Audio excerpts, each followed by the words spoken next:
Hello and welcome to Give and Toke, presented by Plant Ed, the show that elevates the conversation about cannabis to a higher level.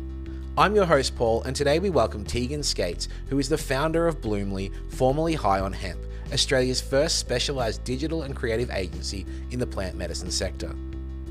With a passion for inspiring others to take control of the cannabis narrative and promoting greater female representation, High on Hemp, now Bloomly, is one of Australia's largest online educational platforms with a particular focus on women's health. With the upcoming launch of the Bloomly podcast, expect to uncover the science behind cannabis with experts, celebrate diversity, while women are empowered to embrace the potential for cannabis use in everyday life. From sex to chronic pain, no topic is off limits with Tegan Scates. Now, if you enjoyed today's episode, make sure you follow, like, subscribe, rate, review, all those things, because they really help the show. Cannabis is a heavily censored topic on the internet, and with your help, more people get to hear these stories. If you'd like to get in touch, you can email us at giveandtoke@gmail.com, hit us up on Instagram at giveandtoke, or you can check out giveandtoke.com.au to see our range of stylish, elegant, and discreet cannabis accessories. But for now, please enjoy my conversation with Tegan Scates.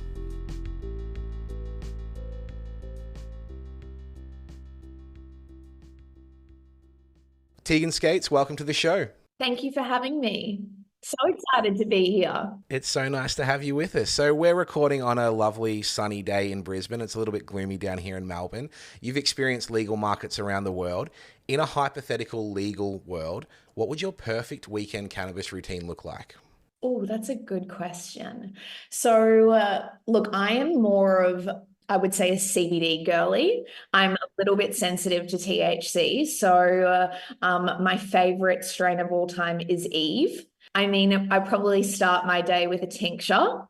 So I love a good tincture in the mornings. And I guess depending on what week it is as well, that would play a role in it. But it would probably then move to the afternoon, in which I would have a CBD vape of some sort. I do like a one-to-one as well every now and then, but I like being in control, and I like so that's why I kind of lean towards more of a high, or like a CBD dominant flower if I could pick anything. And maybe if I'm feeling a bit adventurous, a gummy. Very nice. Yeah, I think it's really important for people to realize, like, the world of CBD that's out there. You know, it's a kind of small fragment of the market here, but in a legal adult use market, there's a whole array of, fun products, vapes, delicious gummies, chocolates, things like that. CBD bath bombs are one of my favorite things from Canada. So yeah, that's something I miss from the weekend. Oh, yes. No, I've tried actually THC bath salts as well, and they were absolutely amazing. If we had them in Australia, maybe a transdermal patch would be nice. But again, depending on the week it is, I mean, if it's the week of, let's just say, like my menstrual cycle, then I'm going to be leaning more towards a suppository or topical creams, something a little bit different. So it really just depends on what sort of week it is, but I am more leaning towards dominant CBD product at the moment. So let's do our best to tell your story from the beginning. Obviously you've been in the industry for a decade now, and today Bloomly helps educate people with the aid of your knowledge and experience. So how did you get your start in cannabis?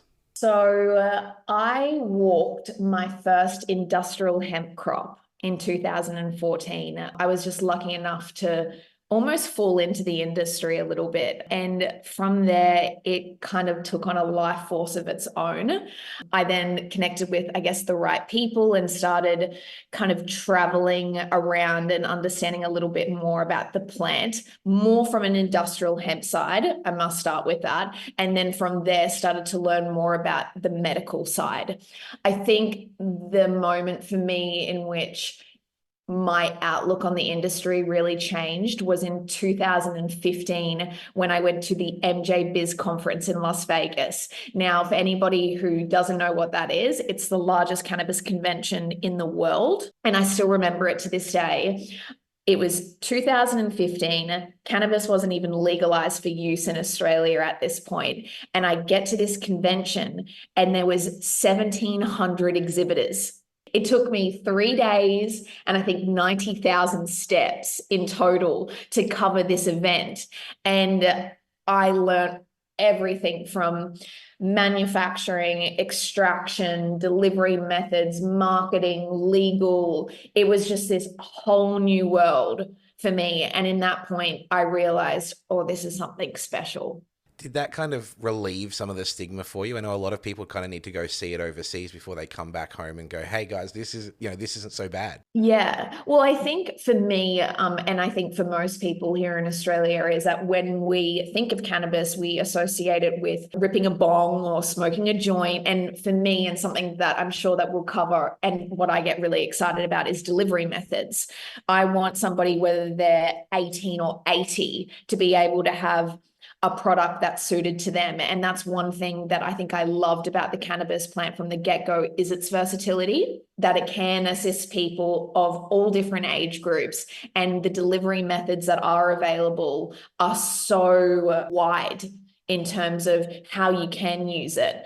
So that was really the turning point for me, in which I realized, wow, this industry is taking on, I think, a life force of its own. It's eventually going to change here in Australia. Little did I know how long it would take. But I think in 2016, I was very lucky. I actually met one gentleman at the time who he actually founded Can Group. So he was the kind of the man behind the scenes that went around, sourced the licenses, sourced the money. And I learned a lot through him at the time, which gave me the ability to meet a lot of people and learn a lot about the industry in such a short period of time. And from there, I just started dabbling really in the industry and understanding how it was working. And behind the scenes, I started High on Hemp, which was really just an Instagram page.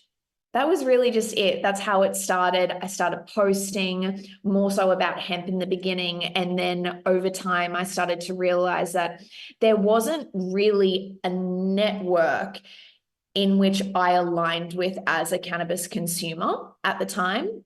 You know, when you think of cannabis culture, it is a little bit of a boys' club.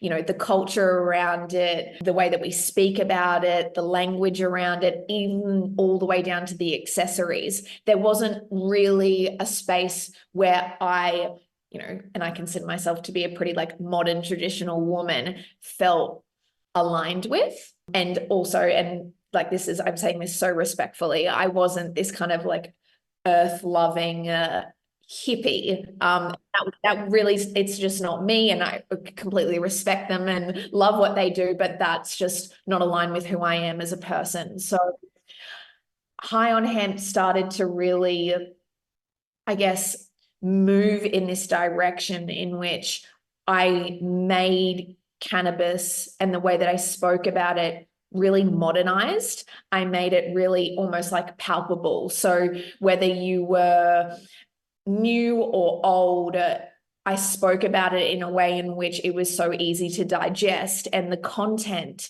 was really modern and female focused. So yeah, that's the kind of the best way to put it.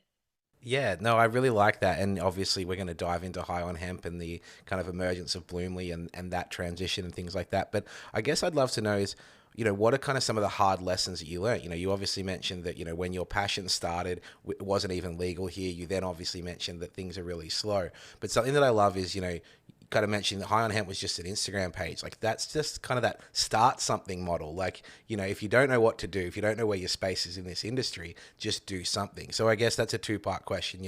What are the lessons you've learned, and what would the advice be for people wanting to enter this space? Yeah, it's a good question. I've learned so much. I've learned so much in this industry. And I think the one thing that excites me about this industry is that there's always something new to learn. That's one of the reasons that I think I stayed in it for so long, is that every day was different. There was rather a new person or new news or something in this industry, I guess, changes every day. And I think that's what makes it really exciting. There is a lesson that I definitely learned from Ma Milk. I'm so glad you said that, because literally my next question is, tell me about Ma Milk. So please go on.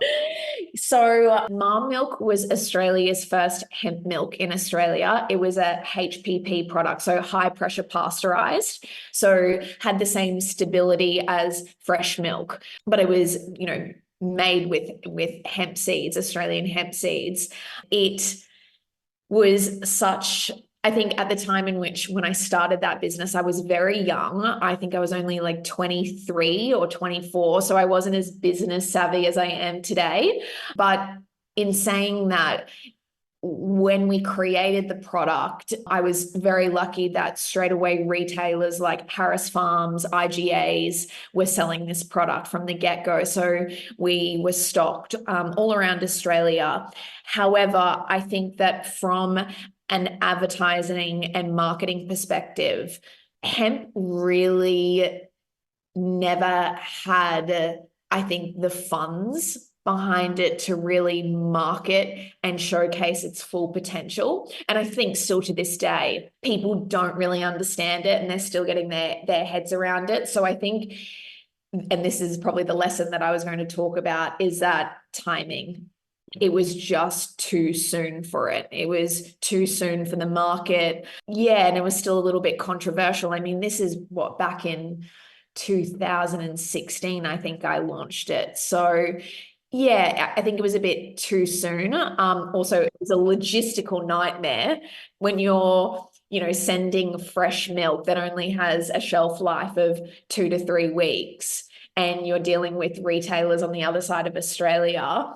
It was very, very challenging, and I probably wasn't equipped to be able to really service that business the way that it needed to be serviced. So in the end, I just diluted the company because it really needed money. And I think at that time, I didn't really back myself enough to go out and, raise the money that it really needed. And yeah, so I kind of just laid it to rest.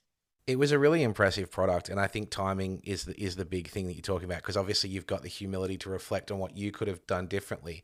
But 8 years on, we're still talking about inquiries into industrial hemp in Victoria and other states. We're still trying to make this bigger than a $10 million industry. It's a multi-$100 million industry in other countries, and we're still here, fighting for its separation from cannabis, the devil's lettuce. So I think it's great to see you have that humility and understanding of what you could have done differently, but I think timing was everything. And that's a really wonderful product. It was a shame that the timing wasn't great, but obviously it's led you to continue on. Yeah, no, it would have. I always actually think about it, and I built concepts around what the second stage of it would have looked like, and it really would have done well, I think. But again, just a bit too early. Well, obviously then you moved on to High on Hemp, which, as you said, began as an Instagram page and it has recently rebranded to Bloomly. You have given us a bit of a nutshell about High on Hemp and the purpose, but I guess if you want to go a little bit deeper into your journey of why High on Hemp and then why Bloomly. So I think what's important is that from, looking on to High on Hemp, it was definitely a way in which for me to understand consumers, right? It was a way for me to understand what people knew, what they didn't know, what they wanted to learn more about. And I used it as a way to almost collect data and just to connect with people. I think that and I hope this doesn't come across arrogant, but I think something different that I've done to anybody else in the industry is that I've listened first. I actually took the time to build a community and build a brand in this space in which the patients were front of mind or the potential consumers were front of mind. And that was really important to me. And I guess over the years, because of the way in which I was making content around cannabis and the copy around it so digestible for the everyday person, off the back of that, what happened was, whether it was cannabis brands, clinics, doctors, started reaching out to me saying, we're loving what you're doing. Would you consider doing it for us? Would you consider doing marketing here or advertising here? And behind the scenes, we ended up actually turning into a full service digital agency for the space, which was absolutely amazing. So I've had the ability to work with some of the biggest cannabis brands in Australia, consulting for them and helping them build out their digital footprint, all the way down to clinics, and even just one-off really cool clients. For example, one of my clients was Philips Lighting. So Philips Lighting are responsible, in the grow rooms for all the lights above the plants that help our little babies grow. So to do work with them, it just was absolutely amazing and something that I didn't expect. So again, I used my skill set from a previous life, which I was a marketer, and found myself running a digital agency in the space that I absolutely loved. So I think that's really important to say that, I was able to kind of continue to run High on Hemp, in which was for the patient, but behind the scenes, I was operating as an agency in this space, which helped me stay afloat, because obviously I didn't make any money from High on Hemp, just educating people. So that's how I stayed alive, basically. And also as well, again, I did use it as a way to collect data. So the thing is, I was able to use what I was finding out on the platform as a way to service those clients, right? Especially clinics and brands, so that I could help them, I guess, strategize in how they talk to patients, how they talk to healthcare professionals, because I was learning what was working through High on Hemp. Does the rebrand to Bloomly change the mission, of what you've set out to do? Yeah, so I think that over time, and something that I really noted is I have such a passion for the women's health space. Obviously, that's why it was created, except High on Hemp was far more generalized. We didn't just, speak directly to women, even though a lot of the topics we were covering were some of the most controversial in the space, whether it was pleasure, pain, pregnancy. High on Hemp, and I guess the name itself, didn't really, I think, align to our vision. So over time, I recognized that out of the 15,000 individuals I had in the community, about 80% of them are women, and about 80% of them are Australian women, which is really important. So I knew eventually that I would have to rebrand, and that was always a part of the plan. Plus, even though the name High on Hemp is, I think, iconic, I loved the name of it. It didn't really tell the world who we were and where we were going, which I think is really important. So that's why the rebrand happened this year. Well, recently on LinkedIn, you announced the upcoming launch of the Bloomly podcast. What should we expect from this? Oh, just so much goodness. I'm so excited to get it out. I think it's launching next week. I actually recorded my first podcast, which was humbling. I thought I was going to be Oprah Winfrey from the get-go.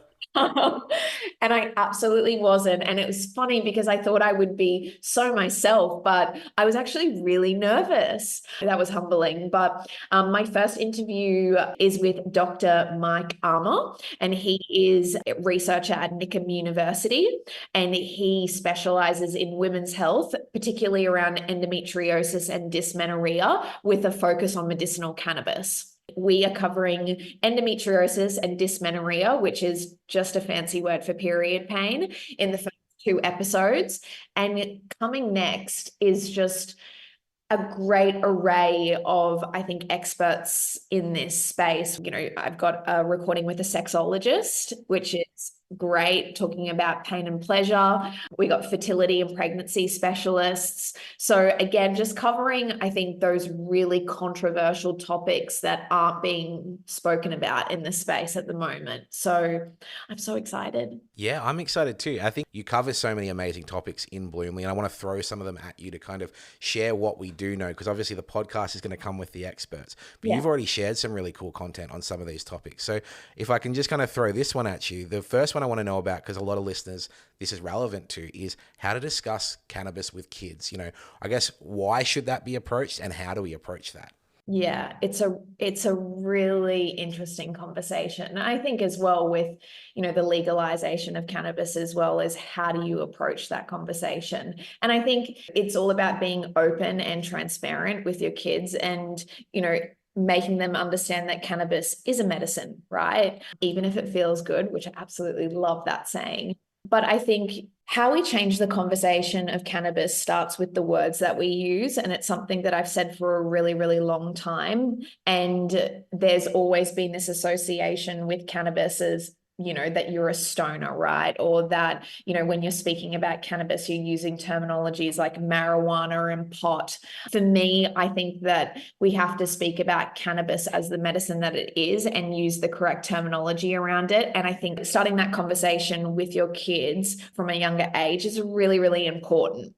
There is no right or wrong way, I think, to do it. And it's at your discretion how you have those conversations. But I think it's important to just be having the conversation and doing it in a way in which that's not making cannabis the enemy, but just making it as a part of everyday life, if that makes sense, especially when you're talking around like CBD oil and stuff like that. But again, there is no right or wrong way. It's at your discretion how you have that conversation. But I think just having it and speaking about it in a really positive light and, giving it the credit as the medicine that it is the best way to approach it. Look, I'm not sure if you have kids. I don't, but I work with a hell of a lot of kids. And the best thing you can do with children is discuss things with them, rather than shield them from them. You obviously want to protect kids from dangers in life, but, we know that abstinence education doesn't work. We know that, just say no to drugs doesn't work. Those are the kids who are sneaking out of their bedroom windows at night, exploring things in an unsafe environment. So I know that I'm really grateful for, the work my mum did as I was growing up to just do her best to talk about things. Doesn't mean she always got it right, but it was better that something's on the table than off. Yeah, absolutely. And look, I think that when you are like 16, 17, 18, it is a bit of like rite of passage, right? To like be curious or maybe to like partake. And I think that if you make it not as, talk about it like it's the devil, right? And make it positive, then it just makes for easier conversations and a better experience when and if they decide to try.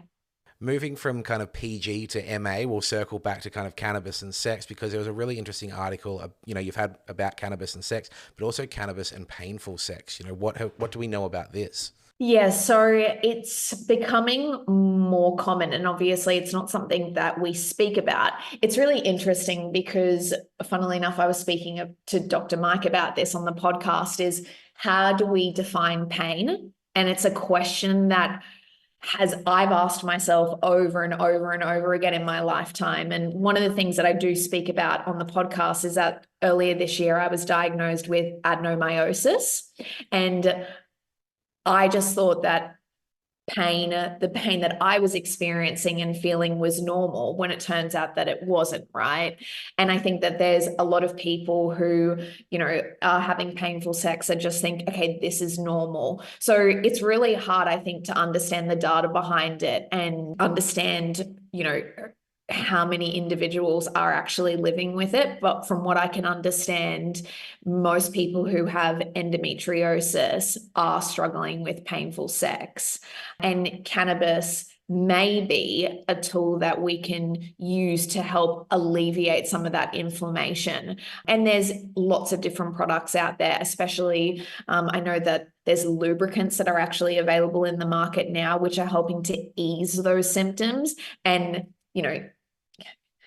also helping in that pleasure space as well, which is really nice. So women's health is really difficult because there isn't a lot of statistical data, just because people don't give a shit about women's health. Sorry, but that's the best way to put it. And obviously the restrictions around cannabis and the money that's being invested into clinical research in this space is very, very low. But I think that there is a place for cannabis in this space. And from the conversations that I'm having within my community, people are using it to ease inflammation, to ease pain, and to also ease, I think, the shame that comes with pleasure. Yesterday, I think I did a post about this, that I surveyed my community and I think 200 people came back to me, and 67% of individuals within my community are using cannabis to ease the shame that comes with pleasure, which I found to be really interesting, like the mental psyche behind that as well. This is one of the interesting things about Australians. Like, I think we have this international reputation of being incredibly laid back, but Mm, when you dig a little bit deeper, we're incredibly conservative, incredibly absolutely. shameful, incredibly judgmental. Yeah. This was a question I was going to say for later on, but it's perfect timing.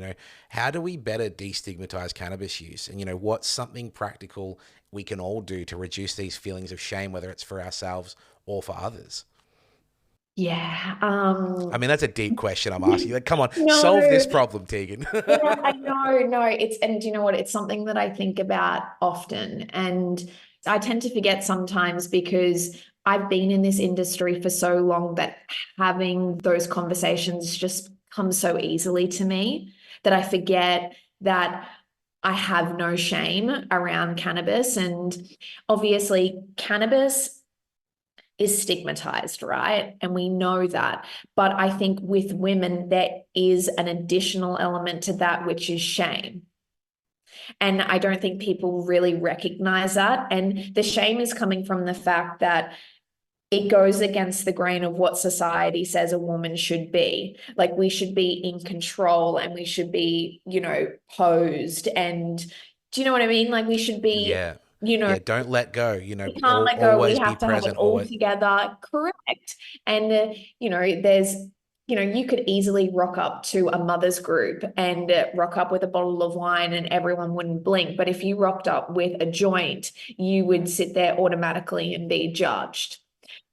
So when you are talking about how do we fight the shame and how do we fight the stigma, obviously there's an element to it that, we have to be confident within ourselves, right? To be bold and to speak up. But I think honestly, the best way to overcome the stigma and the shame of it is to talk about our stories because that's how you influence the people around you, your family, and communities. When people start talking about their experiences with cannabis, that's how the conversation of cannabis starts to change. And that's the only way that I've found it helpful with myself and also with the women in my community. And I've been sharing women's stories for years on the platform, but we just started a new series called Hear Her Voice, in which I'm sharing people's stories on there. And whenever I do, there are so many people coming back to me or leaving comments saying,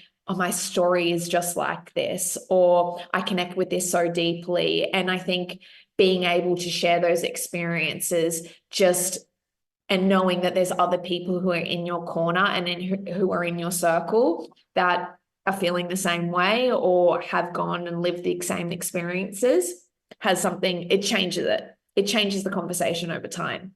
I can tell you're going to be an exceptional podcaster because this is the second time you've perfectly segued to my next question. And that is about the Hear Her Voice series on Bloomly, sharing anonymous stories about the relationship women have with cannabis. Tell us about some of those stories. Oh, it's honestly why I do what I do. Like I wish that I could pack these stories up into a book and send them around like to politicians. Yeah. Oh, To they show need to them. hear it the most, don't they? Yeah, I have hundreds of stories. It's one of the reasons why I do what I do is because my inbox is consistently filled with these stories, whether it's women living with endometriosis or who have consumed cannabis during pregnancy or have used it as a way to better their mental health. There are just so many stories alike in which women are using cannabis and who have, I think I should say, who have found cannabis. And because of that, their lives have completely changed. There's one story that has sat with me for a really long time. This individual had endometriosis, adenomyosis, Crohn's, I think fibromyalgia as well. She had a walking stick. She was in her 20s and she was on every drug under the sun, had done ketamine infusions, endone, everything you can think of. And I'm no hate to pill shaming. I absolutely hate pill shaming. Do what you need to do to survive. But she started introducing cannabis into her life. And today she doesn't have a walking stick. She can get out of bed. She's now having a fulfilling relationship. She's having a fulfilling sex life, and she can get back to work. She can earn money, because what a lot of people don't realize about chronically ill individuals is they can't work. It affects their relationships, their family relationships. It's just this downward spiral.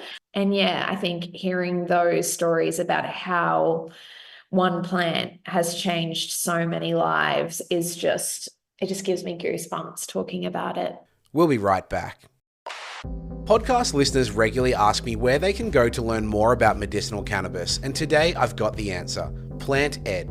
When you visit planteducation.net.au, you'll find an array of class-leading courses and modules covering topics like cannabis and depression, inflammation reduction, the endocannabinoid system, side effects of use, and more. Whether you're a healthcare professional or a patient, you work in the industry, or you're just feeding your curiosity, planteducation.net.au offers both free and paid courses from experts including Dr. Dustin Sulak, Dr. John Tay, and Dr. Orit Holtzman.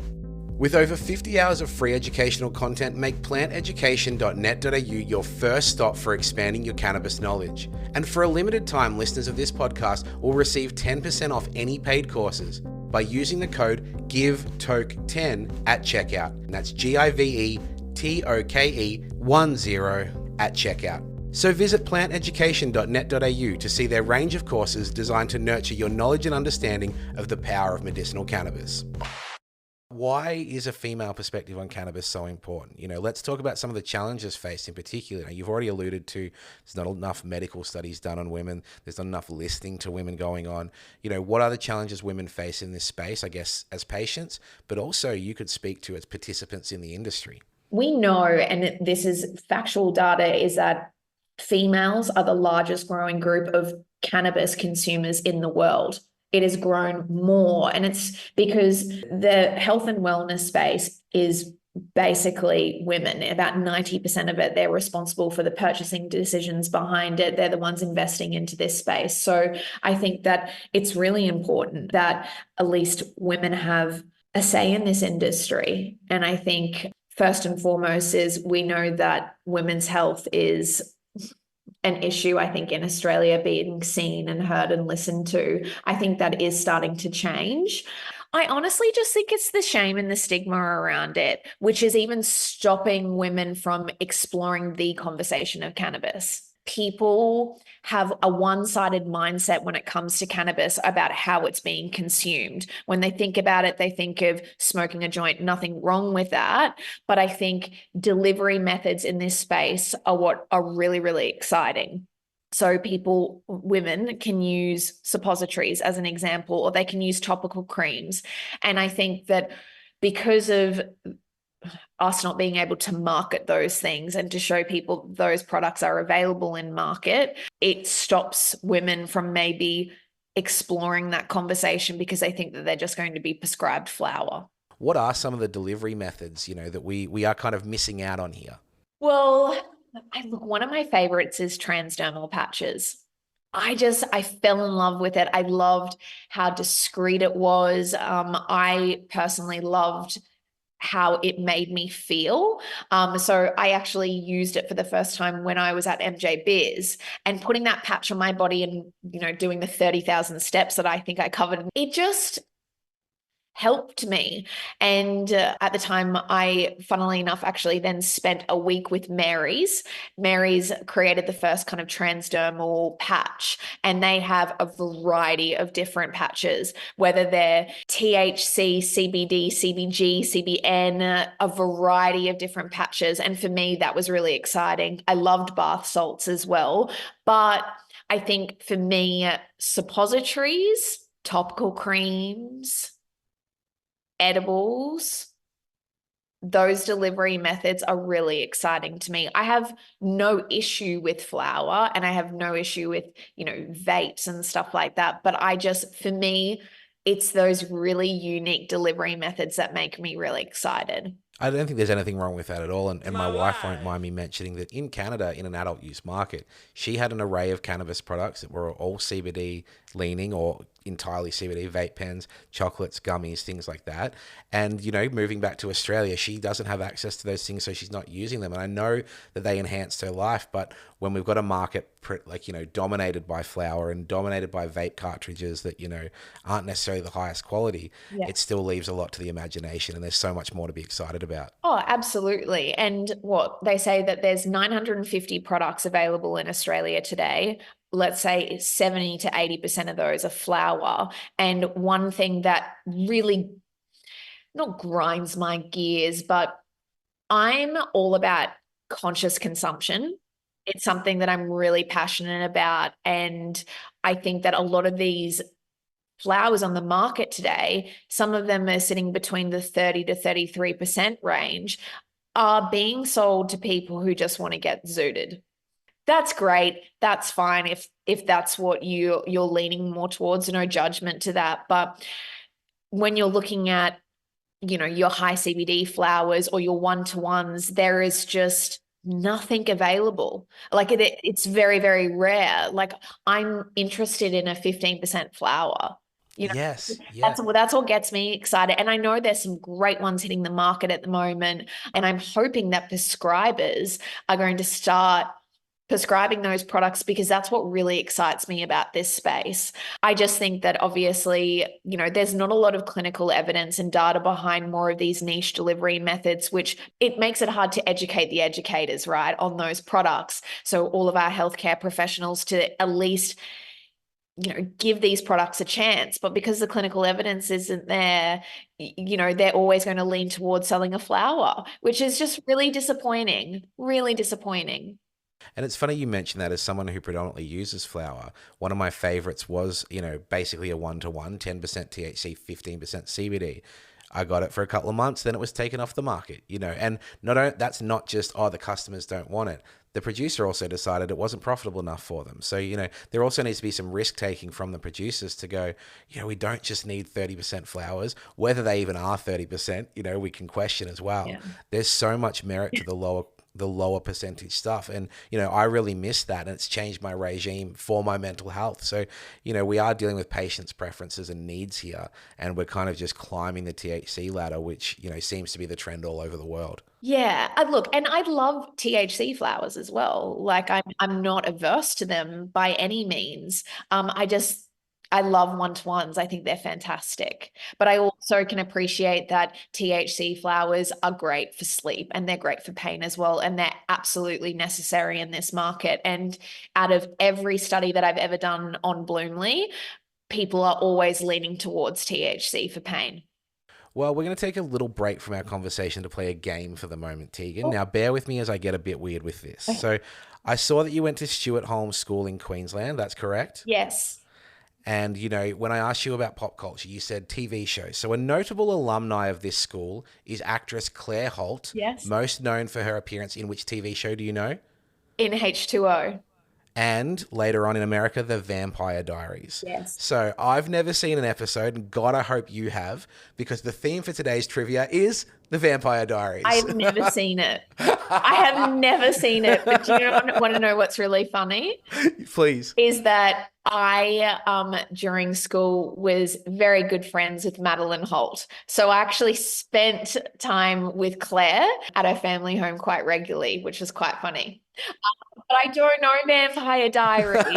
Well, neither do I, so we're both going to learn. I'm obsessed with it, though. Yeah. I think I started like one episode of it, but I never got into it. Yeah. Now, look, through a multiple choice questionnaire, we're all going to learn something. So even if we get 0 out of 5 here, Tegan, we're going to educate ourselves about the Vampire Diaries. I know a couple of names, so let's give it a crack. I reckon you're going to be all right with this one. So it's 5 questions. Let's do this thing.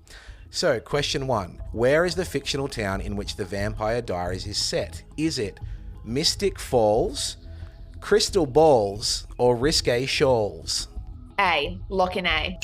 That is correct. Mystic Falls, that is correct. You're 1 from 1, off to a flying start. Question 2. This relates to a bit of vampire lore. What happens when you kill an original vampire? Is it A, all vampires in their bloodline die? B, their killer also dies, or C, they turn human? C. Deny, that is incorrect. It is all vampires in their bloodline die. So you are 1 from 2. Let's see if we can get it back with question 3. Question 3. The character Jeremy Gilbert is what type of supernatural being? Is he a werewolf, a witch, or a vampire hunter? A. Deny. He is a vampire hunter. That was a bit of a trick question because I wouldn't think of a vampire hunter as a supernatural being, but they have extra powers to kill vampires. So we're not doing too well so far, but hey, we're learning. Question 4. Which famous vampire-adjacent actor turned down an invitation to appear on the show? Tom Cruise, Anna Paquin, or Sarah Michelle Gellar? C.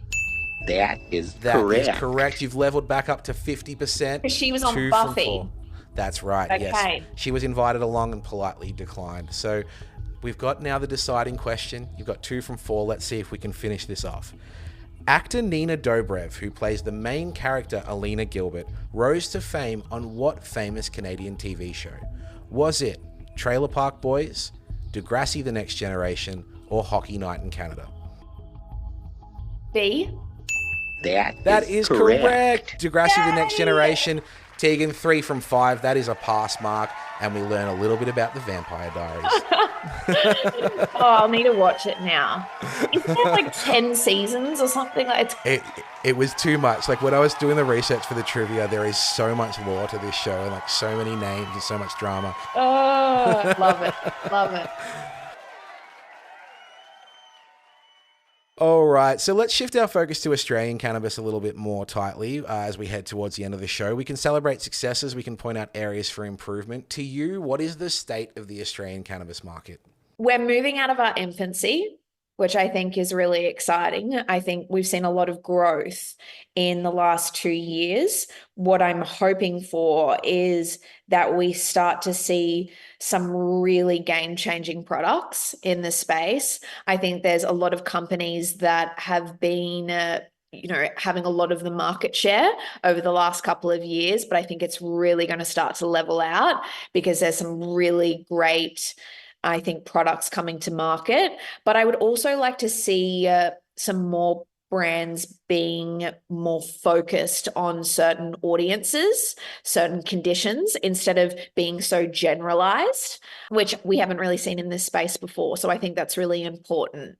But yeah, we're growing, I think, from a clinical data point of view. I'd love to see more money being put back into clinical research, and I'd love to see more cannabis brands in this space who are making money actually putting that money back and reinvesting it back into the industry. And what I hope for as well is that we start to see a shift from a consumer point of view, that they stop buying black market and move to a legal framework. Yeah, I still know many people who prefer to access legacy market products, and there is a distinction between kind of legacy, green, and black market. As far as I'm concerned, I think we have a legacy market in places like Nimbin that have that, long-standing culture. I think we have a green market with people who are growing for the love of the plant and, to share that amongst friends. But then I think we also have a thriving black market that is, fueling organized crime. So, why should people be avoiding the black market when, a lot of people still say, oh, I can get it cheaper from the guy down the road, which I often disagree with. There's products on the market now which are so outrageously affordable that you'd be stupid to go to, the guy down the road who's also selling a million other things. But why do you think people should be avoiding the black market? Yeah, it's a great question. And I have a really strong stance on the black market. As you put it so politely, is I absolutely have no issues with the Nimbin community. I think they have served this space when this space didn't even exist, and my respect for them is through the roof. But what I will say is that I believe about 90% of the market is black market, especially when you're looking at CBD products that have only just started in the last 3 years. Your relationship with that individual ends at the checkout, when that is actually when your journey begins with cannabis. That person does not have the experience, the skill set, or I guess just the medical background to be able to assist you on your journey. So to be buying black market, a product that you have no understanding of, and you have no understanding how they're buying their products as well, is really, really scary. I did a collaboration with CBD Reviews Australia probably 4 or 5 years ago, and we tested 86 CBD black market products. 1 in 4 of those products were not what they had advertised on the bottle. So I've heard outrageous stories of people who have been undergoing chemotherapy and have spent thousands of dollars on THC and CBD oils only to find out it was nothing more than straight olive oil. It's absolutely terrifying. And this is a whole nother conversation, but I think that the black market is capitalizing on the fact that the legal industry can't advertise, and the fact that they're doing that with absolutely no ramifications to me is wild. Absolutely wild, and it really grinds my gears. I just think for your own health and your own well-being and just your own mental clarity, don't be buying black market products. Understand your products, have the ability to be able to travel with your products. Like, just that sense of knowing that you've given back to this industry and helped change it. The more people that participate, the more that we can invest into this industry, whether it's infrastructure, whether it's education, because there's a lot of training that needs to happen with doctors, and just kind of fueling this industry. When you're paying somebody in the black market, you're doing nothing more than funding their lifestyle, because they're not reinvesting that money back into the industry. So give your money to people who are. I often talk to people about what the main priorities are in Australian cannabis. You know, I am sick of talking about roadside drug testing. You know, it's such a no-brainer to change those laws, to adjust that, but we're seeing just states dragging their heels, states like South Australia going backwards to instant loss of license at the test. I guess, you know, maybe avoiding talking about the common things like that. Is there anything that you really see as a priority that we need to kind of get right sooner rather than later? I think accessibility around cannabis is getting far better. And I think that it's, I think we've been able to tick that off the list.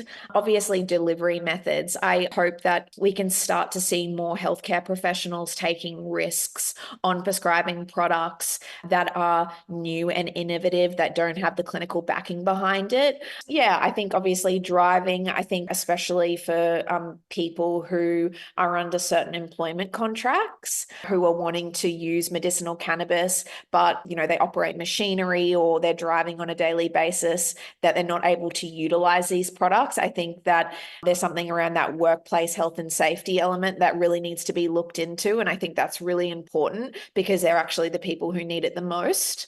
And I think more investment. One thing that I spoke about on the podcast with Dr. Mike is the fact that for 15 years, he's been doing clinical trials, or studies, but the last 8 or 9 years he's been dealing with cannabis. And to this day, he's never received $1 of government funding. So more grants. And I think lastly, what I hope for is there are so many, look, I obviously love the illegal industry, but I'm also not naive to what happens behind the scenes in this space. And one thing that I see constantly is brands and businesses saying that they're patient-centric and that they care about the patient. And I don't really believe that to be true. So I'd really like to see more brands in this space who are focusing on the patient and understanding the patient before making probably some of the decisions that they're making. Well, that's a beautiful list of priorities and things to work on there, and I think you'd be an idiot not to agree. Tegan, as we head towards the end of this show, it is now time for Pauls of Wisdom. Though we value the long-form conversation, we must now leave the listener with one key takeaway, dinner party fact, or even a call to action. So, Tegan, what is your Paul of Wisdom? Cannabis is only controversial because it's complex, and there's a lot of different moving elements to the plant, to the conversation. And I think it's really hard sometimes to be able to digest how cannabis works and why it's working. And people really struggle to speak about cannabis. And I think that's what makes it controversial. So I think that the best way to be able to change that is just to tell our stories. you can influence another person, you can influence their family, their network, their community. So keep sharing and be proud of your story. What is the best way for listeners to follow Bloomly and stay in touch with your work? Instagram, that's our biggest platform. And then the new podcast. So Spotify, Apple, but Instagram is definitely our main space. And we need as much love there as we can because Instagram hates us. Oh, yeah. I still remember those early years where like cannabis hashtags actually worked and you'd get like a healthy following each month. And now it's just an absolute slog. Oh my gosh. It's absolutely crazy. Like when you type in the words Bloomly you have to type the whole word in for it to show up. And I'm so heavily shadow banned. It's crazy. Absolutely crazy. Goddamn Zuckerberg. Well, Tegan, it's been an absolute pleasure to have you. Your enthusiasm is infectious. The work you're doing is incredible. And I highly recommend everyone check out Bloomly and that very exciting upcoming Bloomly podcast. Thanks for being on the show. Thank you so much. I appreciate it. Thanks for listening to Give and Toke Cannabis Conversations presented by Plant Ed. Visit planteducation.net.au and use the code GIVETOKE10 at checkout to save.